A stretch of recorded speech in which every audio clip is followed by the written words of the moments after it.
Hello, hello, hello, and welcome to the pilot episode of Freedom Imagined.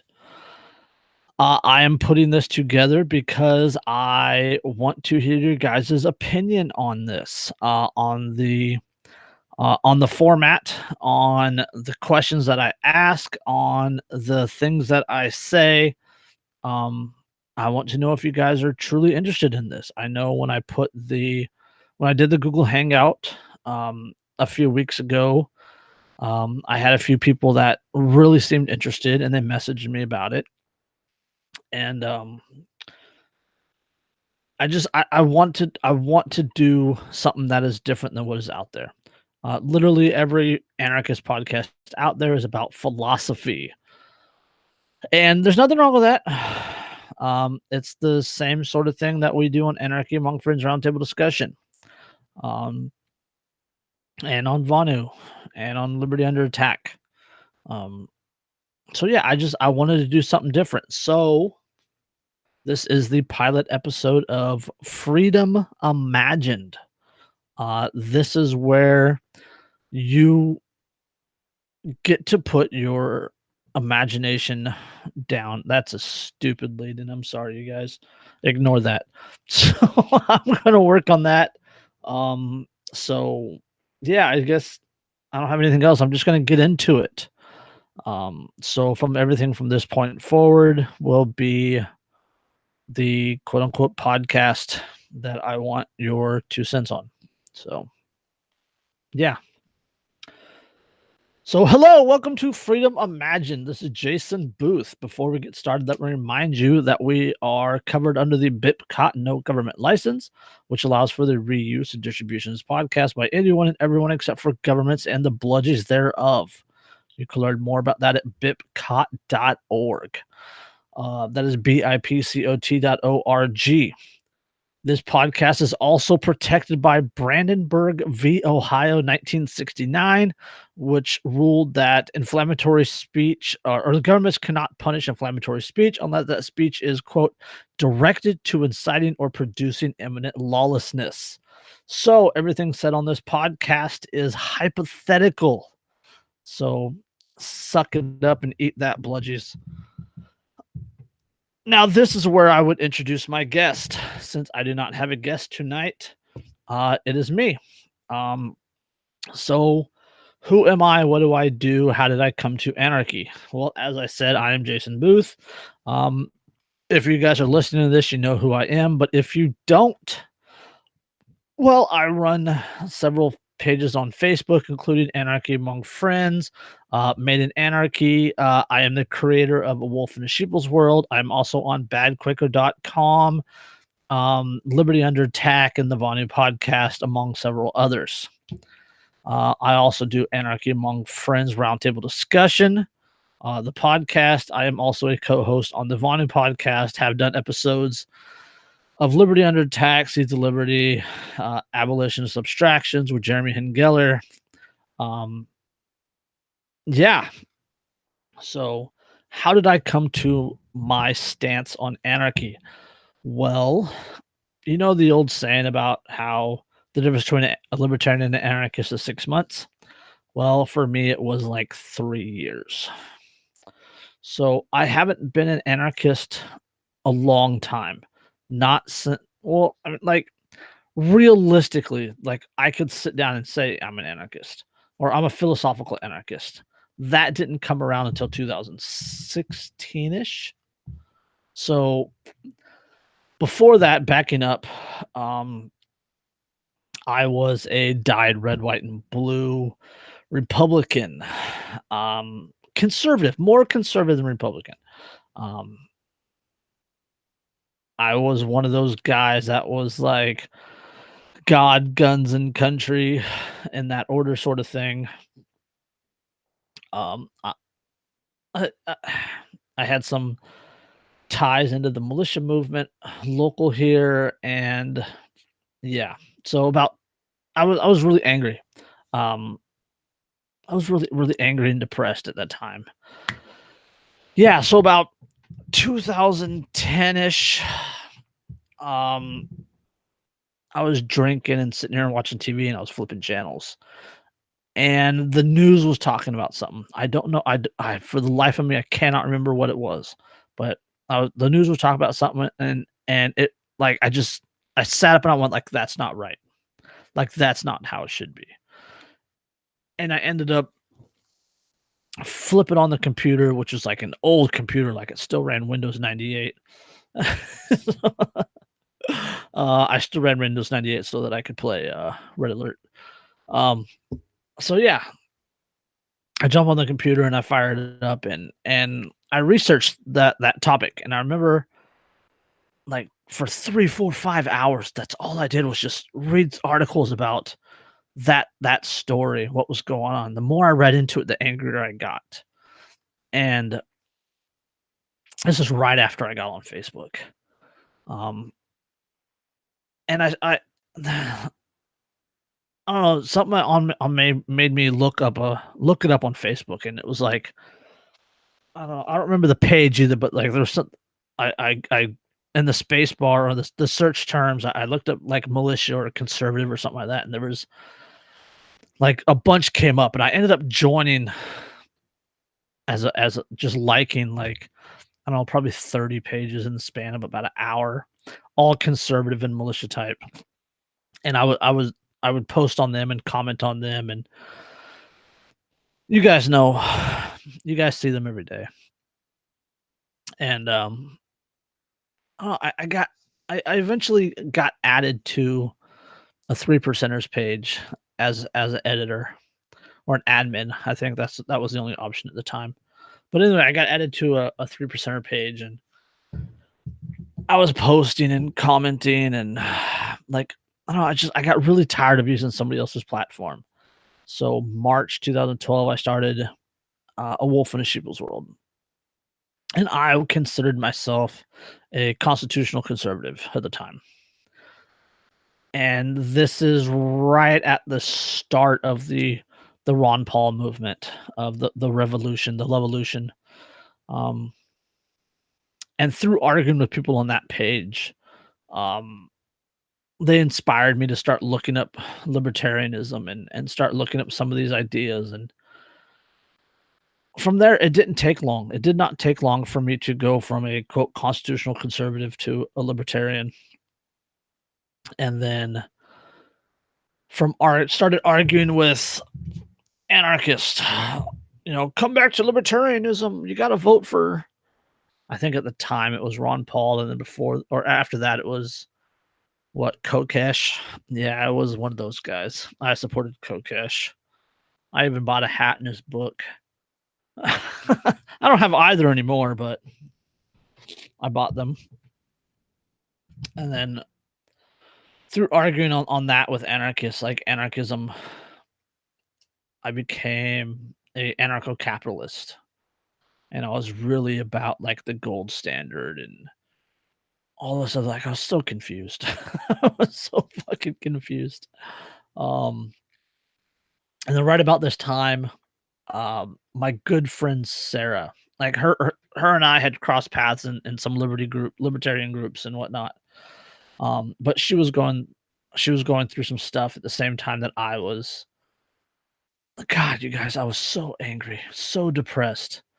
Um, and so was she, but for different things. And like right about the time that I started learning about what anarchism really is and what voluntarism really is, she was learning about positive thinking um, and all this other positive stuff. And like through our daily interactions, um, she would teach me about that stuff, and I would teach her about anarchism and voluntarism. And we kind of really taught each other and kind of saved each other. Really, like we literally saved each other. So through her, I learned about positive thinking and positive action and not caring what other people think and what other people do. And at the same time, I was learning about voluntarism. And it just like they fit hand in hand. They melded so well between the two. And that's what really became me what really drove me to voluntarism. And philosophically, I really was a voluntarist. and then I read Carl Hess's Anarchy Without Hyphens. And I think that essay, like that essay was the one that just it really pushed me over the edge. Like I think that's when I really got it, was reading Anarchy Without Hyphens. I was like, let people do their own thing, blah blah blah blah. But I'm still going to be a capitalist. I'm still going to do all this and that, and blah blah blah blah blah. I don't believe in all this other stuff. But reading Anarchy Without Hyphens, like that was what caused my mind to really open and to start thinking beyond anarcho-capitalism and start thinking beyond economics and start thinking beyond all the rhetoric that is surrounding the anarchy movement. So yeah, that's where I'm at today. I do believe in capitalism, but I also believe in aspects of mutualism and egotism and individual anarchy um and anarcho-primitivist, and I just I don't have a flag. If that's I don't know if that's the right answer. I don't have a flag. Um, my flag would be me, and it would have a lot of different colors on it, and it would have a lot of different symbols on it because I don't believe in one thing. I'm very eclectic. Um, my stance is very wide and it's very open and it's very broad, and there's a lot of things that fall under it. So yeah, I don't have any labels. I don't have any labels. I think my political thing on Facebook, like my about section, I think my title is freedom. I think that's what it is. So yeah, freedom. Freedom is totally subjective, of course, which is the entire point of this podcast, is to get everybody's own opinion on what freedom is. Um, which leads us to the second segment. So the first segment is introduction. Second segment is, what does your freedom look like? Like how do you see yourself living in your utopia? Utopias are not bad words, guys, okay? Utopia is not a bad word. So how do I see myself living? What does my utopia look like? How do I procure food and water and defense, and how do I interact with people? So my utopia, um, I'm a big fan of westerns. I'm a big fan. Growing up, we were real poor and we didn't have the best home life. So reading westerns was my mental vacation. That's what helped keep me sane at that point in time and helped keep me from doing stupid shit. So one of the big principles in the pioneer movement was mutual assistance groups, MAGs. So what a mutual assistance group is you would have 4, 5, 6, 7, 8, 10 families, whatever, that would travel and live together. Not like in one big house, but say my assistance group is, I don't know, 8 families. So we would live um like a wagon wheel, right? Picture a wagon wheel. It has a central hub and it has all the spokes going out. Well, each spoke, or at the end of each spoke, would be a household. My house, and I have other people's houses. We are far enough apart that we have our own privacy, but we are close enough that we're able to defend each other. And this was done in the West because of marauders, because of Indians, because of outside coercive forces. And I believe in my utopia that this would be necessary, because um, even in my utopia, I know people are not going to believe the same things I believe and want to live the same way I want to live. So there will be bad actors out there. There will be people that look to coerce me and force on me and aggress on me. So I want to have a base of operation, a central point in which from which we can defend our homes and our friends and the people that I live with and um the people that I care about. So yeah, so that's what I would be. I would have a mutual assistance group and say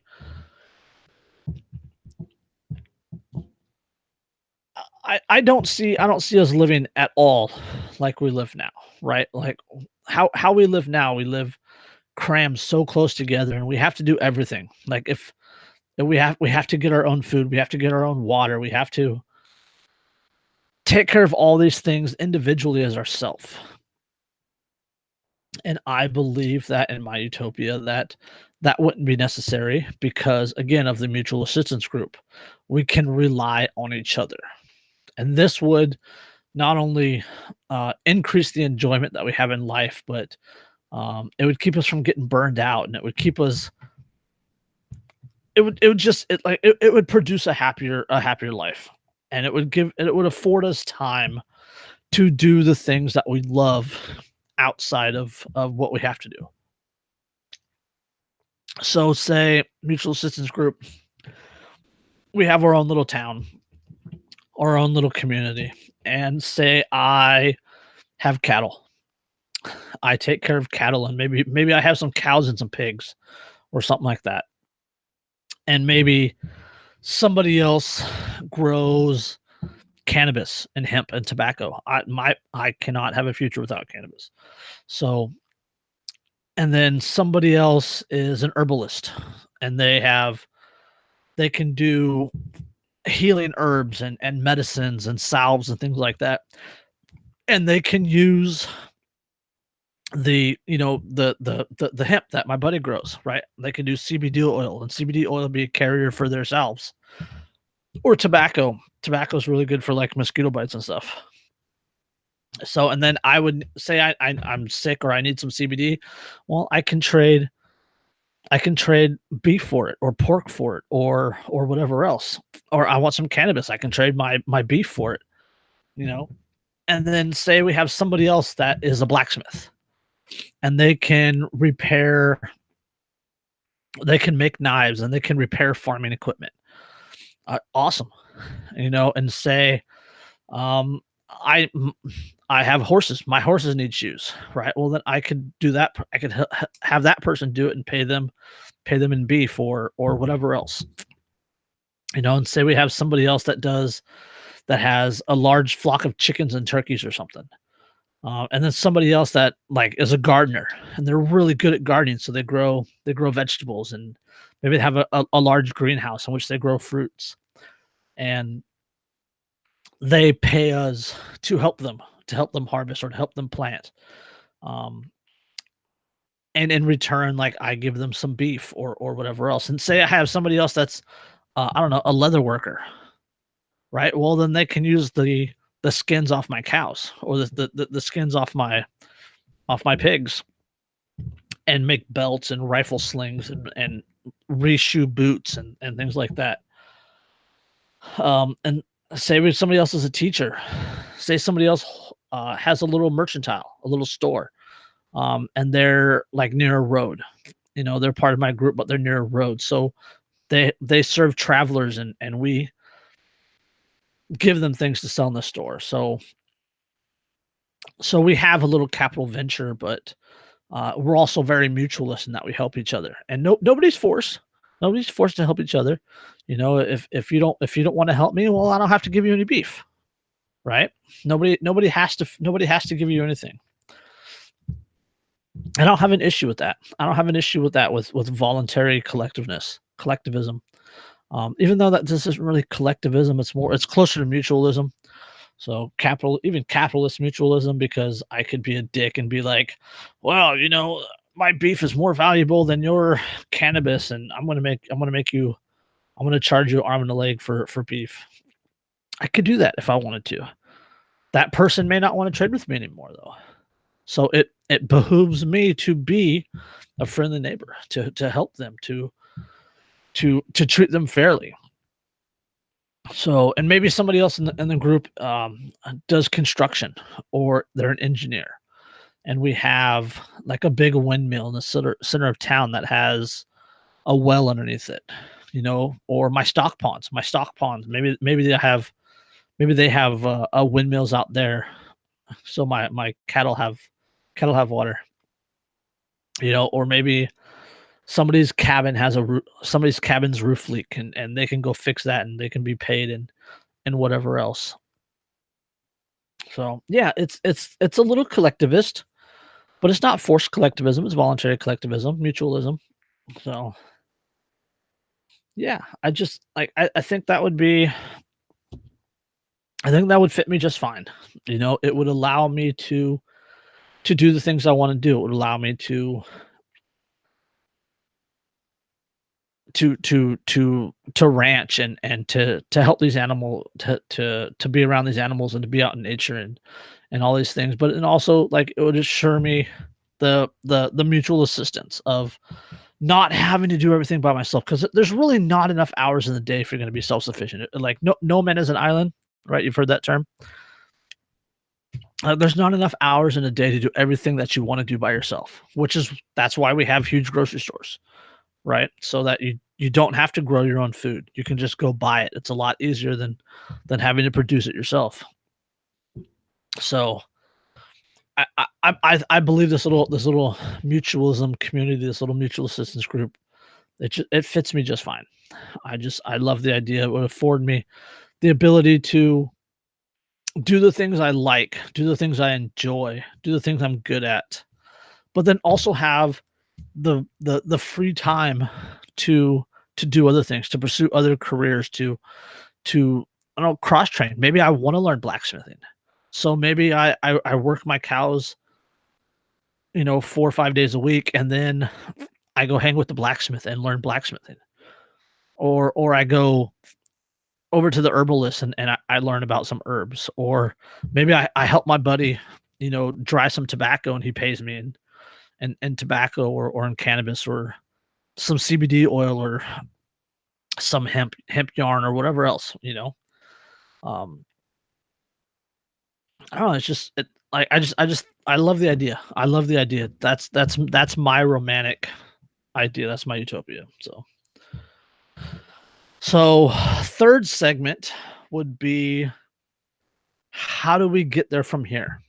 What do you see happening that would lead to your utopia? So what do I think what do I think needs to happen, and what do I think would happen? So I don't know, at this point, my philosophy, like, voting's out the door. That's obviously, voting's out the door. Voting's not going to change anything. Go- the Political crusading isn't going to change anything. There's no way to change the government from the inside. Period. End of discussion. That's a non sequitur. Um, I also believe that you're not going to educate enough people to kill the state in their mind. See, there's a difference between the government and the state. The government is the physical, right? I mean, that's the tanks, that's the guns, that's the buildings. The state, the state is the religion that's in people's head.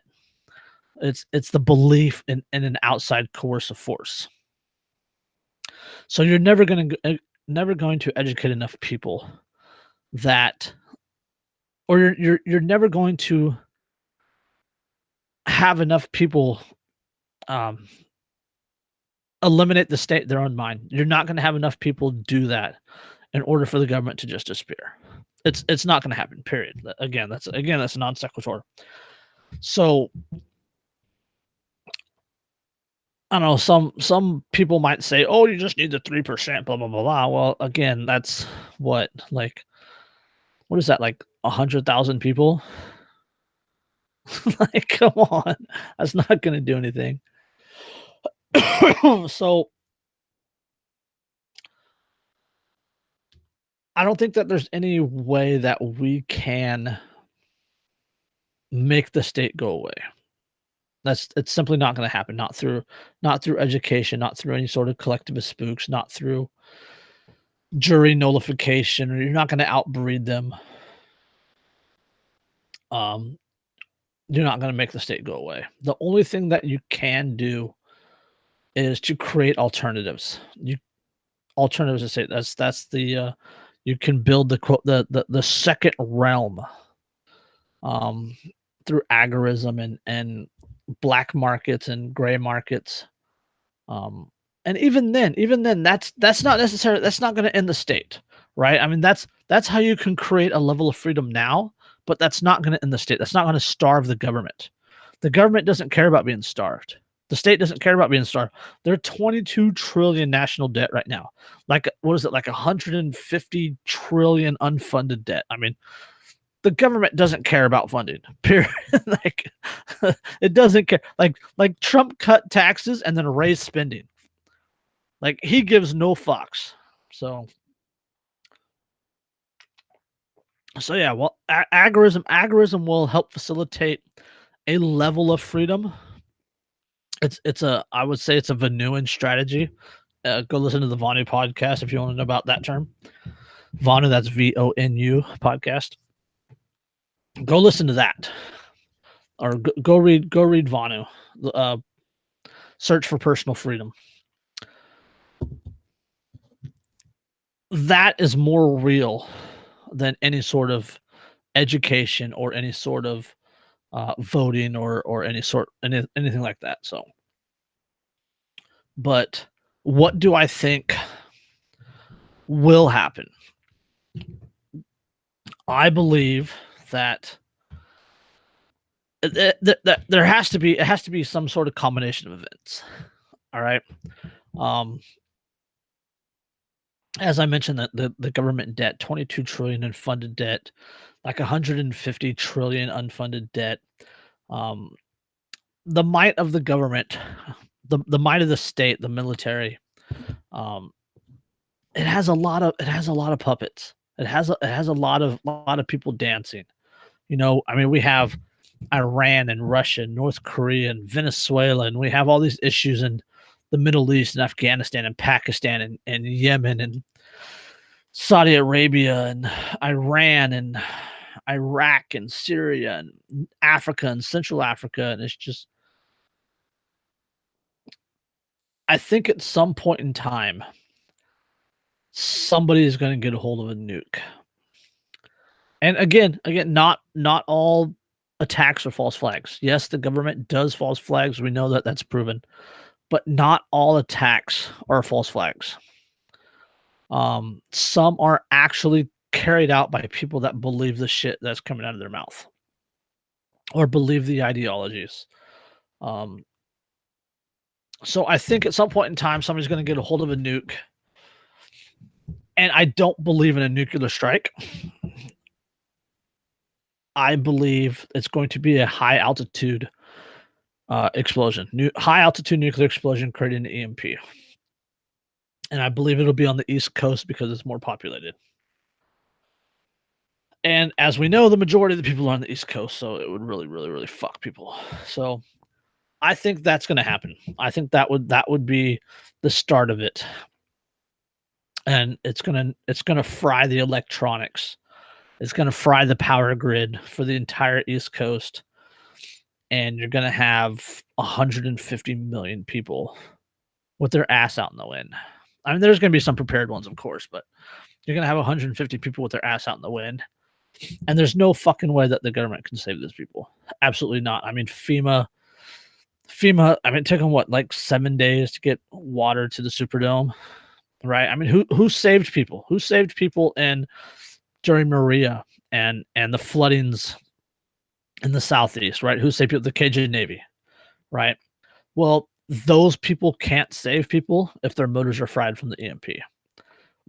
All those cars, all those trucks, all those delivery trucks, all those refrigerated tankers and all that stuff, like electronics are fried. The grid is fried. There's no power to get in those things. So people will not be saved by the government because the government cannot respond. It will take a while for people to realize what happened and then once people realize what happened, um, it's going to take them a week or so before people start to turn on each other. And it's going to get bad, and it's going to get really bad. And the government, there will be some local autonomy. Some small towns will try to hold themselves together, but it won't last long. So that's when people are going to realize that the government can't help. And the people that rely on government, um,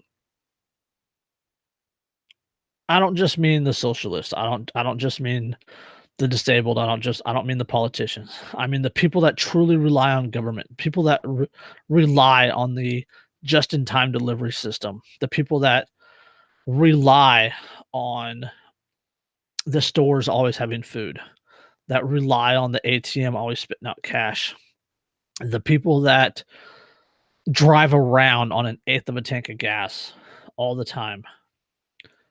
Those kind of people are going to be fucked. And those are the people that are going to resort to really bad things. And it's not going to be pretty. So I think, I don't know, maybe a year after that happens, and people are realizing that the government isn't gonna do shit. I think people are gonna start to come back together, and I hope some of them realize who caused this and what caused this, and the government being at fault, they won't try to rebuild it. So, but I think when that happens, when people start to come back together, that's when my utopia starts. I think that's when people realize that they need to rely on each other instead of instead of the government, instead of outside forces. Um, it's gonna be bad though. It's gonna be really bad. Call it the Boogaloo, call it the Civil War 2.0, um, call it whatever, but it's gonna it's gonna be like neighbor against neighbor, brother against brother. So, but yeah, I think that's what's gonna end the state. That's what's gonna end. Well, that's what's gonna end the government. I don't think it's gonna end the state because there's still gonna be people that clamor for an outside coercive force, and they're going to create their own little mini governments and do that. And I hope people stand up to those and tell them to go fuck themselves. So yeah, so I don't know, that maybe that was a little darker than some of you were expecting, but I'm sorry. So, and then the fourth segment is the issues, or the fishbowl ishbowl. I have a bunch of issues written down on pieces of paper, all thrown into the bowl. Well, it's not really a bowl; it's a hat. So I have all these issues thrown into a hat, and I would pull one out, and whatever issue comes up, um, that's what I would ask the person. I would say, "Well, how would whatever comes up be handled in your utopia?" In this case, I pulled out fire response. So, how would fire response be handled in your utopia? Is it going to be private? Is it going to be like volunteers? Is it going to be like a public thing? How would you deal with wildfire, etc.? So, easy one. Like I think that's probably the easiest, the easiest one, or the second easiest. I think drugs might be the easiest. So fire response is the second easiest one in the ish bowl. So how would fire response be issued or be handled in my utopia?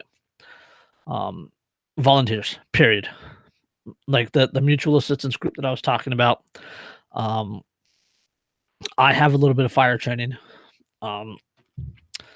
So I would educate them and show them what to do and whatnot. It's definitely something that we would have to practice, just as we would have to practice defense. We'd have to practice shooting. We'd have to practice tactics. We'd have to practice cover fire and all that good stuff. So it would be the same thing with fire. Like we would have to practice cutting line, putting out fire.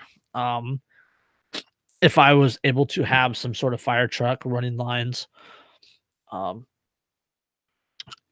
and maybe some other towns, some larger community, maybe they can have a voluntarily funded fire response unit, some sort of firefighters. Um, and maybe they run on a subscription service. Maybe that's how they funded. People buy it. As people now they can buy homeowners insurance and car insurance and all the other stuff. Well, it's the same with fire. It would be the same with fire. Like people kick in X amount of dollars a month, and they're on like a roll sheet or whatever. And then if there's a house fire, their stove catches on fire, they call up, "Hello, hello, help us," and you would the whoever was there at the volunteer fire station, they would look it up and be like, "Okay, well, they have insurance with us," and then the volunteers would go over there and put the fire out. If you don't have insurance, or if you don't have the firefighter subscription service, well, they may save you, they may not. That's up to them. You got to pay to play. So, and maybe during wildfire season, like in the West here, we have really bad wildfires. So maybe town A has their own volunteer fire force, and maybe town B is in danger. Well, maybe town A could send the fire force to go help town B, or town B could pay town A through, I don't know, through whatever monetary exchange they choose or whatever barter they choose. Or maybe volunteers can go fight it out of the goodness of their heart. So that's an easy one. I mean, that fire services are really, really easy one. Sorry, guys. I'm glad I didn't get any of the harder ones actually. So yeah. Yeah, this isn't very long. I don't it doesn't have to be a long podcast in order to be inspirational and educational. So yeah, if you're still listening at this point, I truly do appreciate it, and I would love your 2 cents on the format. If there's any changes that you have, if you want to be on it, let me know. Um, any criticisms? Um, yeah, I really want your 2 cents on this, and if this is something that you would listen to, even if it's not something you listen to, I'm probably still gonna do it because I love the idea, and it's different. That was my whole point. That was my main premise, is that it was different than literally everything else out there. Um, Nothing wrong with the other stuff. I love talking anarcho philosophy or whatever else, as much as the next person. I love covering news stories like on Anarchy Among Friends. I love talking about issues and talking about the philosophy and the what ifs and all this other stuff. But I wanted something different. Um, One of the things that I learned, when that girl Sarah was mentioned earlier, um, one of the things that I learned about positive thinking was speaking things into existence.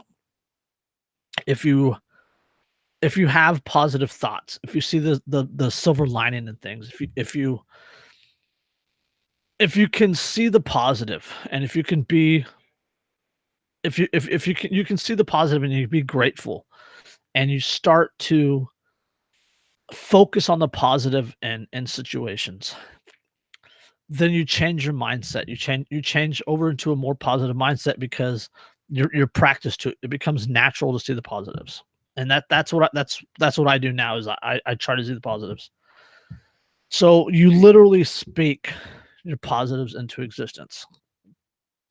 That's what I want to do with anarchy, or that's what I want to do with this sort of philosophy and these sort of ideas. Is if I can get people from different backgrounds, ANCAPs, ANCOMs, LibSocs, conservatives, liberals, whatever, I want them on here. I want to hear what their future looks like, how they think they're going to get there, and I want to inspire people. I want to inspire people to think outside of the box. I want to inspire people to shake the indoctrination that they're under.